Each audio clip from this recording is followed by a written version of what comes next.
Mazhoranca jep një tjetër sinjal ftese opozitës që të jetë pjesë e jetës parlamentare, duke folur për ndryshimin e rregullores së kuvendit. Kryeparlamentari Ilir Meta deklaroi se do të votohet në seancën më të afërt, ndërsa ftoi opozitën ta shfrytëzojë këtë mundësi.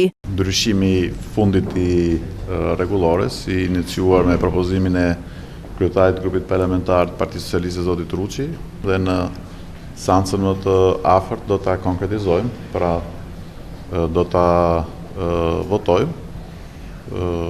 Pastaj mbetet në dorë të opozitës për ta shfrytzuar ose jo këtë mundësi, është një drejtë e tyre. Duke folur për rajonin, kryeparlamentari Meta u ndal tek takimi me nënkryetaren e Parlamentit të Serbisë, si një shenjë përgjegjësie që duhet të tregojë Shqipëria dhe Serbia për të ardhmen e rajonit. Pata kënaqësinë e veçantë të takoja në mënyrë të veçantë nënkryetaren e Parlamentit të Serbisë dhe kemi patur një bisedë mjaft konstruktive, mjaft mirëkuptuese. Shqipëria dhe Serbia kanë një përgjegjësi të veçantë për të ardhmen e të gjithë rajonit dhe këtë përgjegjësi do ta ushtrojnë, jam i bindur, dhe duhet ta ushtrojnë vetëm përmjet bashkëpunimit. I pyetur nga gazetarët për ngërçin politik në Kosovë, Meta mbështeti apelin e ambasadores së Shteteve të Bashkuara të Amerikës atje. Sa i takon zhvillimeve në Kosovë, më duhet thjesht mbështes apelin e ambasadores së Shtetet Bashkuara zonjës Jakobson